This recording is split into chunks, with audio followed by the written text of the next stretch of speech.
Nobody still understands what Christopher Nolan's Odyssey is really about. Well, to cut it short, it is about oral history. But before we start, I have an important request. Don't watch this video if you haven't watched the Odyssey. Go watch the Odyssey once and come back to this video, as this video will actually blow your freaking mind. Spoilers ahead. This is Antinous. He's talking to Odysseus' son Telemachus. He claims he volunteered for the Trojan War, but Odysseus denied it, claiming he told him to stay in Ithaca to watch over Telemachus. This is Odysseus' most loyal servant, telling Telemachus that the recruitment for the war happened by a draw or a lottery, claiming that all the young boys were hidden by their fathers. So apparently, no one was in the spirit of volunteering for or joining the war. So much so, a lottery was made. In the servants' versions of events, we see Sinan was not chosen by the lottery. Name? Sinan. Draw. No. Name? Continuous. Draw.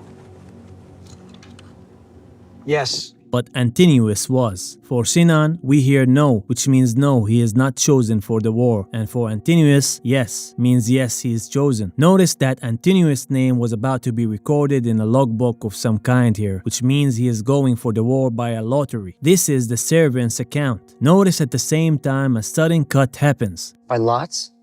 Because Telemachus now thinks that Antinous' claim of him volunteering for the war was false. In this shot, we're probably seeing Telemachus' speculation of the events. Here, Telemachus sees Antinous giving Sinan his recruitment draw. Basically, Antinous wants to forcibly make Sinan in his place to go to the war. He switches the sticks with Sinan, and now Sinan in this shot is going to the war, and Antinous is not. Another cut happens, and now the events are changed. Suddenly, Odysseus is now standing near both Sinan and Antinous, while being told by the lottery watcher that something fishy is going on. But just before, Odysseus was standing above, and just before that, there was no man with a logbook. There's a soldier here. Another cut happens, and now Odysseus is saying Antinous wants to take Sinan's place, but he denies this, saying Antinous should watch over his family. Antinous' father is happy and says he will do that, and he will watch over also Telemachus.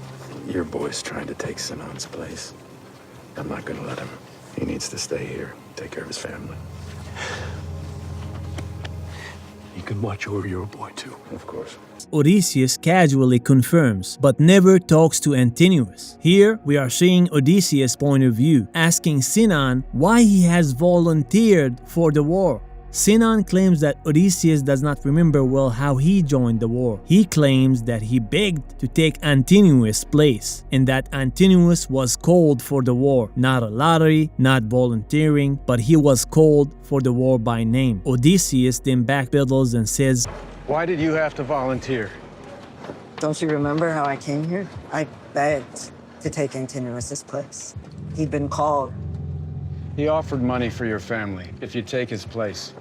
"Oh no, I remember now. Antinous and his family paid you money to join on Antinous' behalf." Here, Sinan does not even deny it. Sinan's actor makes a face where he looks uncertain or either unhappy about what he just heard. So probably from the facial expression, He offered money for your family if you take his place.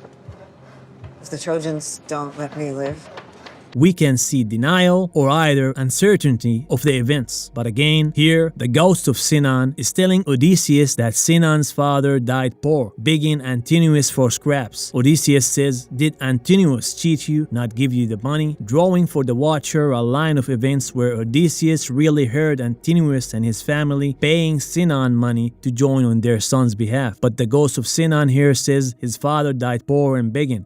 My father had died in poverty, alone, begging for scraps from people like Antinous. Antinous cheated you? As he's no doubt cheating you.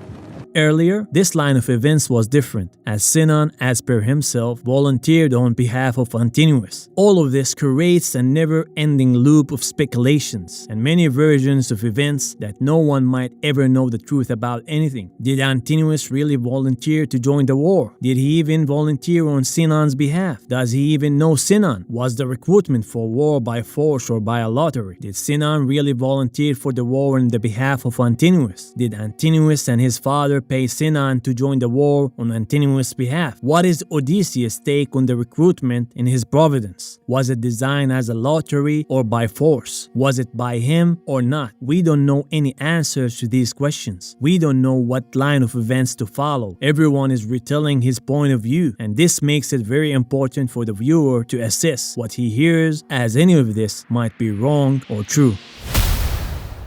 Hey yo, what's up guys, I'm Cosmos. I'm an Elden Ring content creator, and honestly, talking about the Odyssey just feels right at home. Elden Ring and the Odyssey share a surprising number of themes, but today's topic is obviously Christopher Nolan's latest film, The Odyssey. Nolan is one of the greatest filmmakers of our time. He is known for his non-linear narratives, practical effects, and large-format IMAX filmmaking. More importantly, he is exceptional at grounding even the most fantastical stories into realism. Take the Dark Knight trilogy. For example, Batman is placed in a believable world filled with real social issues, genuine emotions, and realistic threats. The Joker isn't portrayed as a cartoonish clown anymore. In Nolan's eyes, he's a deeply disturbed psychopath. His laugh is filled with pain. You cannot even call it a laugh, and his presence feels terrifyingly real. Almost every Nolan film contains a major plot twist that completely changes how you view everything you have just watched. By the end, you'll almost be forced to rewatch the entire film because the story suddenly means something entirely different. This video will try to explain what is really happening in Nolan's depiction of the Odyssey. What exactly are we being shown? Is everything we're seeing actually true? Should we simply accept every character's words at face value? But first, let's quickly summarize the story before I further establish my theory. The Odyssey is the epic tale of Odysseus' long journey home after the Trojan War. Along the way, he faces monsters, trials, temptations, and a bunch of other stuff. While back in Ithaca, his family struggles against the suitors trying to seize his kingdom. That's the basic premise. After winning the Trojan War, Odysseus finally sets sail for Ithaca, his homeland. But he isn't the same man anymore. Something has changed inside of him. Unfortunately, he and his crew become lost at the sea for 10 years. Food and water begin to run out until they reach an island where strange accounts are told. Odysseus and his men enter a cave and discover enormous bags filled with cheese. The structures holding him are gigantic. Suddenly, sheep begin pouring into the cave, followed by a massive cyclops. They barely escape, suffering terrible losses. Lost once again, they arrive at another island where they are being ambushed by bloodthirsty giants hiding in the forest. The trees themselves appear to move and shift, preventing any escape. Once again, they flee, losing even more of their crew. Eventually, they arrive at another island inhabited by a witch. Odysseus' men enter her cabin first and are transformed into animals. When Odysseus follows, he finds his companions turned into pigs. He convinces the witch to restore them, and in return she tells him that the only way home is through the land of dead. There, Odysseus speaks with soldiers who died during the Trojan War. Many blame him for their deaths, since he was their commander. As they begin marching toward him, he flees after learning how to escape the sea and the dangers still awaiting him. Eventually, they reach one final island. Before anyone goes ashore, Odysseus warns his men never to kill the sacred cattle. He claims he has been warned by something divine that anyone who harms them will die. Driven by starvation, they do exactly what you would expect. They slaughter the cattle. Then suddenly they want to leave the island, believing that leaving the island will save them from divine punishment. They set sail once more. Instead, a storm destroys their ship. Every member of their crew dies except Odysseus. He washes on another island where a mysterious woman cares for him and tries to heal both his body and his mind. She tells him that his mind is deeply troubled. Apparently, after drifting onto the shore, Odysseus developed severe memory loss. He can barely remember what happened during the Trojan War, what happened to his crew, or even how he arrived here. To ease his suffering, she gives him the lotus flower.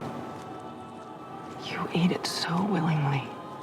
Over time, Odysseus becomes addicted to it. For 7 long years, while encouraging him to remember his past, she repeatedly gives him the lotus flower as he slowly reconstructs the events of his journey. Eventually, Odysseus returns to Ithaca, defeats the suitors, occupying his home, and reclaims his throne. This is the fastest summary of the major events in the movie. Now here where things become interesting. You'll notice that almost every supernatural event we witness is told or either shown through the eyes of Odysseus' point of view. Every member of his crew is dead. That leaves only one surviving witness to tell the story. But we already know that Odysseus is not a reliable narrator. His mind is fractured. He's overwhelmed by guilt. He suffers from memory loss. For 7 years, he has been reconstructing these memories while consuming enormous amounts of the lotus flower. Every time the healer asked him what happened, I watched you lost for days into weeks. I knew the lotus would ease your awakening so that your pain was more of the body than the mind. And it did. You liked it so much. You ate it so willingly. he pieces together another part of the story. Little by little, he creates a narrative. This is where Nolan's brilliance comes into play. Every mythical event we have just witnessed may simply be Odysseus' own interpretation of reality. His memories are damaged. His mental state is unstable after the horrors of war. Today, we would probably describe many of his symptoms as PTSD. He sees dead soldiers. He experiences visions or hallucinations. He interprets these hallucinations as divine encounters. And there is another major problem: the lotus flower itself. Odysseus consumes it constantly throughout those 7 years. According to real references, and even according to the film itself, the lotus flower possesses psychoactive properties. That means the only surviving witness to these extraordinary events is reconstructing them while being addicted to a substance capable of altering perception itself. Every story he tells is layered with uncertainty, a damaged memory, a traumatized mind, years of isolation, and the influence of a psychoactive drug. This creates a version of history that may not be entirely false, but may not be entirely true either. I think that's exactly what Nolan's trying to say. The film is really about oral history. One person's testimony alone is never enough to establish the truth. The credibility of the witness matters. Their memory matters. Their emotional state matters. Nolan hints at this repeatedly. Sinan even tells Odysseus to make the story more epic, to add some stuff, to spice it up, to make the story more epic. If the Trojans don't let me live, if I never make it home, take this back to my father, tell him everything I did. Odysseus, feel free to add some stuff. Suggesting that stories naturally become exaggerated over time. Nolan also repeatedly shows us that Odysseus' memory cannot be trusted. For example, Odysseus cannot even remember why Sinan joined the Trojan War, despite supposedly witnessing it himself. Sinan has to remind him, or when Sinan gives him his lottery draw and tells him, "Give it to my father." Take this back to my father. Yet Odysseus thinks that the phantom of Sinan told him to give it to Antonius. Do you still have the lot? Of course. If you make it home, give Antinous back his shame. I will.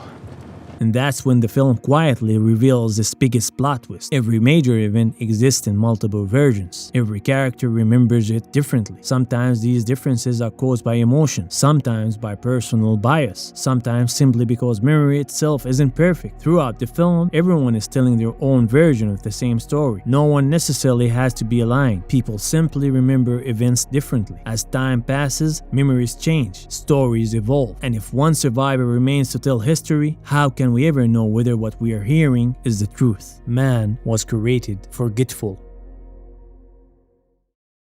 So guys, that was the video. I really hope you enjoyed it. If you really enjoyed it, just put a like and subscribe. And if you're not one of my regular watchers, this is not my first video that isn't about Elden Ring. I'm an Elden Ring content creator, but sometimes I do other videos. And even if you're not an Elden Ring fan, you can just hang out on my streams and just chill. I would appreciate every help on this video. Like and subscribe, and I'll be seeing you in the next one. I need all the support from you guys.